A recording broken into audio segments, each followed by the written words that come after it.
नमस्कार, smart city metro news में आप सभी का स्वागत है। मैं हूं करण हिंदुस्तानी। दर्शकों, दिल्ली में संसद में बजट अधिवेशन शुरू है और ये बजट अधिवेशन किसी दाम को बढ़ाने को लेकर नहीं है, बल्कि अन्य मुद्दों को लेकर ज्यादा चर्चा में आया हुआ है। हमारे विरोधी पक्ष नेता हैं राहुल गांधी जी। इन्हें संसद की गरिमा का बिल्कुल ध्यान नहीं है। ये अपने हिसाब से चलते हैं, क्योंकि इतने साल इनके परिवार ने देश पर राज किया है, तो ये खुद को देश का राजा समझते हैं, देश का मालिक समझते हैं। यहां तक कि इन्होंने 2024 में कांग्रेस पार्टी छोड़ने वाले रवनीत सिंह बिट्टू के ऊपर एक टिप्पणी की। जब वो जा रहे थे सामने से, तो खुद राहुल गांधी ने कहा कि देखो, गद्दार जा रहा है। गद्दार की परिभाषा क्या होती है शायद राहुल गांधी को पता नहीं है। इनकी नजर में जिन्होंने इनका साथ छोड़ दिया, कांग्रेस छोड़ दी, वो गद्दार हो गए, वो देशद्रोही हो गए। बजट पर बोलने से के बजाय राहुल गांधी अन्य विषयों पर जाते हैं, जो किताबें प्रकाशित ही नहीं हुई उनके कुछ हिस्से हाथ में लेकर प्रधानमंत्री जी को टारगेट करते हैं। बजट पर बोलना आता नहीं, बजट इनको समझ नहीं आता, लेकिन बजट अधिवेशन में हिस्सा लेते हैं और रवनीत सिंह जैसे व्यक्ति को, खालसा पंथी को गद्दार कहते हैं। राहुल गांधी जी को मैं आज एक सूची लेकर आया हूं कि राहुल गांधी जी की नजर में अगर रवनीत सिंह बिट्टू जी गद्दार हैं, देशद्रोही हैं, तो अभी तक जिन लोगों ने कांग्रेस छोड़ी है वो सभी देशद्रोही होंगे राहुल गांधी जी की नजर में। मैं एक सूची पढ़ रहा हूं, ध्यान दीजिएगा। नेताजी सुभाष चंद्र बोस, ये पहले कांग्रेस में थे। इन्होंने भी कांग्रेस की गलत नीतियों की वजह से, नेहरू जी की गलत नीतियों की वजह से कांग्रेस छोड़ी और फॉरवर्ड ब्लॉक नामक अपनी पार्टी बनाई। नेताजी, जिनसे अंग्रेज यहां तक कांपते थे कि आजादी देने के बाद भी उन्होंने एक शर्त रखी थी, जिसे कांग्रेस ने मंजूर की कि जब भी वो नेताजी भारत आएंगे उन्हें ब्रिटेन के हवाले किया जाएगा। यानी कि अंग्रेजों की नाक में दम करने वाले नेताजी सुभाष चंद्र बोस ने कांग्रेस छोड़ी, फॉरवर्ड ब्लॉक बनाया। क्या नेताजी भी गद्दार थे? पंडित जवाहरलाल नेहरू जी के पिताजी मोतीलाल नेहरू, इन्होंने कांग्रेस छोड़ी, स्वराज पार्टी बनाई। मोतीलाल नेहरू भी गद्दार थे क्या? आचार्य कृपलानी जी, इन्होंने किसान मजदूर प्रज्ञा पार्टी बनाई। क्या आचार्य कृपलानी जी भी गद्दार थे?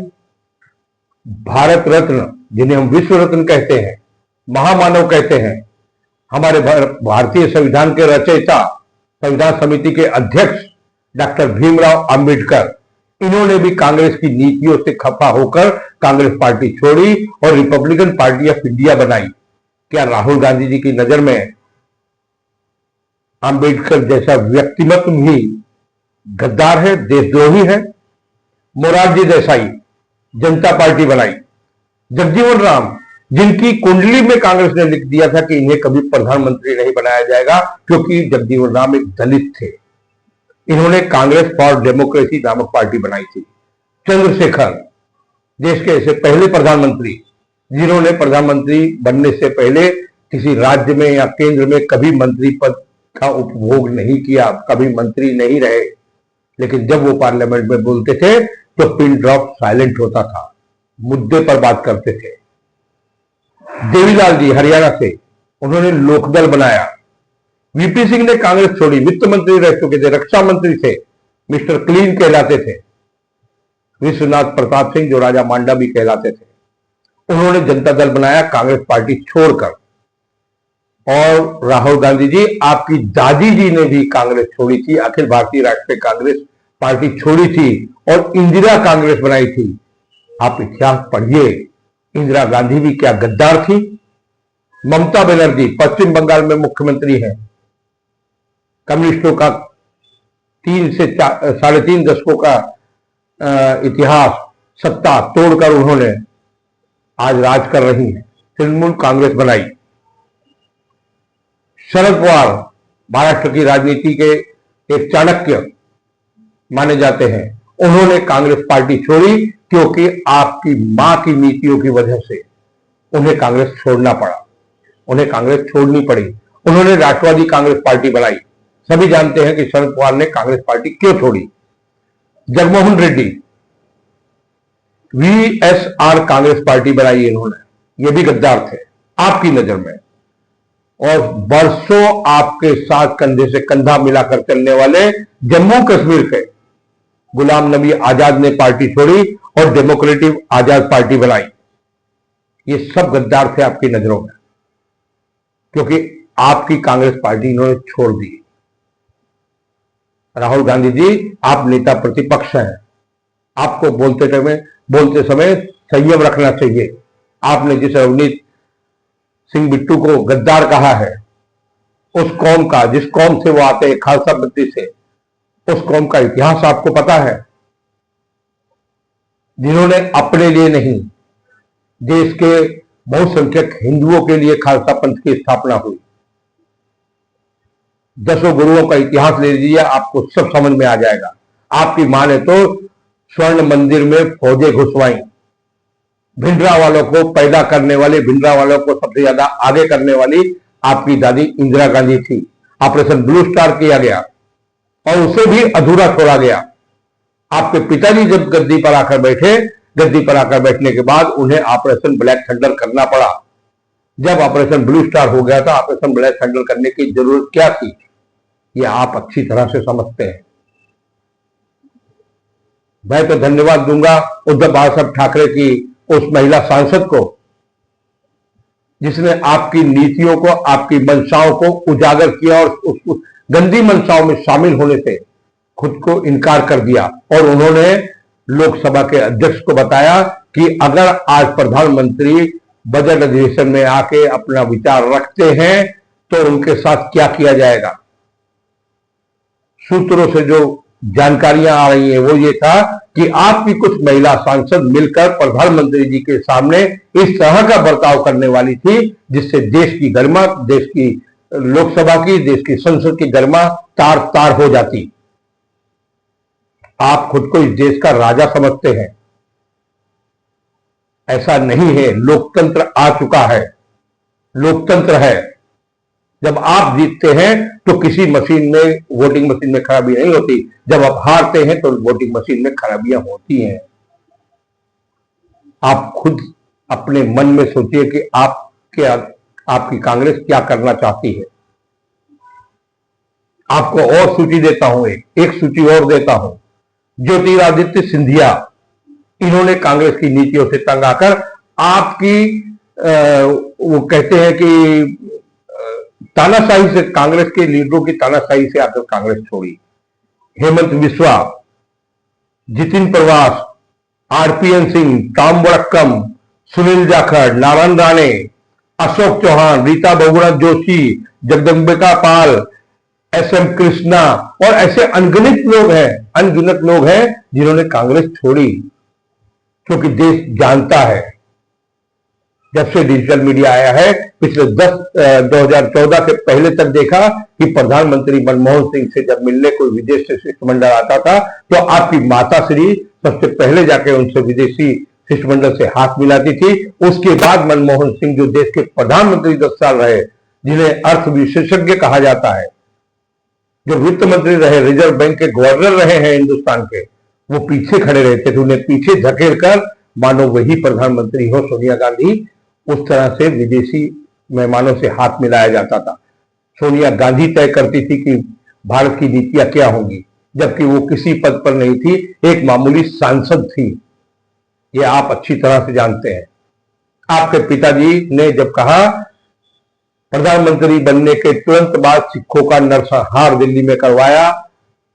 कुछ बातें ऐसी हैं जिसे कहने में भी शर्म आती है कि सिखों के गले में जलते हुए टायर डाल के उन्हें जिंदा जलाया गया दिल्ली की सड़कों पर। वोटर लिस्ट से नाम निकाल कर बच्चों को मारा गया, घरों को आग लगाई गई और आपके कांग्रेसियों ने तो यहां तक किया कि गर्भवती महिलाओं को भी सिखों को छोड़ा नहीं था। आप सिखों के शुरू से दुश्मन रहे हैं, कांग्रेस शुरू से दुश्मन रही है, क्योंकि कांग्रेस मानती है कि आजादी की लड़ाई में सबसे ज्यादा दैहिक नुकसान अगर किसी को हुआ है तो सिखों का हुआ है। एक भगत सिंह नहीं, कई भगत सिंह हैं पंजाब की धरती से, और उन सिखों को आपने गालियां दी हैं। आपने उस व्यक्ति को गद्दार कहा है जिसके नाना जी मुख्यमंत्री रहते हुए पंजाब के लिए शहीद हो गए। आपने सिखों का इतिहास नहीं पढ़ा, आपने अपनी दादी का इतिहास नहीं पढ़ा। अगर बात निकलेगी तो दूर तक जाएगी राहुल गांधी जी, यहां तक जाएगी कि पंजाब केसरी, जो पंजाब का सबसे बड़ा अखबार था, उसकी लाइफ तक कटवा दी गई थी इमरजेंसी के दौरान। लाला जगत नारायण का पहला मर्डर हुआ आतंकवादियों द्वारा, और कुछ चंद वोटों की खातिर जनरल सिंह भिंडरावाला को कांग्रेस ने खड़ा किया, आपकी दादी ने खड़ा किया। सिखों का इतिहास आपको पता नहीं है, खालसा पंथ आपको पता नहीं है, दसों गुरुओं का इतिहास आपको पता नहीं है, और आप पार्लियामेंट में एक सांसद को, एक केंद्रीय मंत्री जो खालसा पंथ से आता है, उसको आप गद्दार कहते हैं, देशद्रोही कहते हैं। आपको पता होना चाहिए कि ये हिंदुस्तान है, ये आपकी जागीर नहीं है। आपने राज किया, वहां तक राज किया जब तक लोगों को वोटर आईडी कार्ड तक उपलब्ध नहीं थे। चिट्ठियां आती थी, आप वोटिंग कर दीजिए, बैलेट पेपर और बैलेट बॉक्स को किस तरह से लूटा जाता था आपकी तरफ से, आपको अच्छी तरह पता होना चाहिए।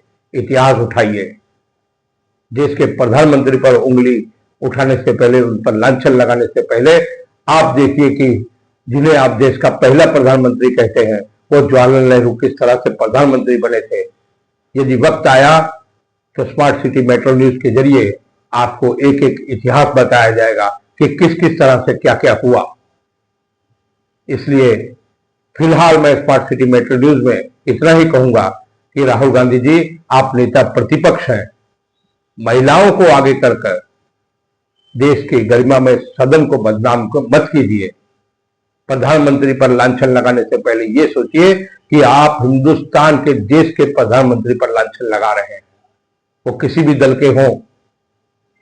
जब प्रधानमंत्री मनमोहन सिंह को पाकिस्तान ने ग्रामीण महिला कहा था, तब विपक्ष में बैठे भारतीय जनता पार्टी के लोगों ने ही सबसे ज्यादा आक्षेप उठाया था। ये बात आप भूलिए नहीं। 71 की लड़ाई जब हुई, बांग्लादेश आजाद हुआ, उस वक्त भी अटल बिहारी वाजपेयी जी के नेतृत्व में दिल्ली के रामलीला मैदान में इंदिरा जी के समर्थन में रैलियां निकाली गई कि उन्होंने एक अच्छा कार्य किया है। ऐसा विपक्ष होता है, आपकी तरह विपक्ष नहीं कि महिलाओं को आगे करके प्रधानमंत्री को घेरने की जो गलत साजिश आपने रची, उस साजिश का भंडाफोड़ हो चुका है। आप नेता प्रतिपक्ष हैं, नेता प्रतिपक्ष की तरह संसद में रहिए। आप जिस तरह से प्रधानमंत्री को संबोधित करते हैं, नरेंद्र कहते हैं, भगेंद्र कहते, क्या क्या कहते हैं आप, भगोड़ा है। आप खुद सोचिए कि आपकी कांग्रेस पार्टी ने अभी तक देश को क्या दिया है। फिलहाल स्मार्ट सिटी मेट्रो न्यूज में आज के लिए सिर्फ इतना ही, लेकिन देश की हर छोटी मोटी खबरों पर स्मार्ट सिटी मेट्रो न्यूज का पूरा ध्यान रहेगा। हर बात का विश्लेषण किया जाएगा, और आप स्मार्ट सिटी मेट्रो न्यूज को देखते रहिए। सब्सक्राइब कीजिए, लाइक कीजिए और फॉरवर्ड कीजिए। धन्यवाद।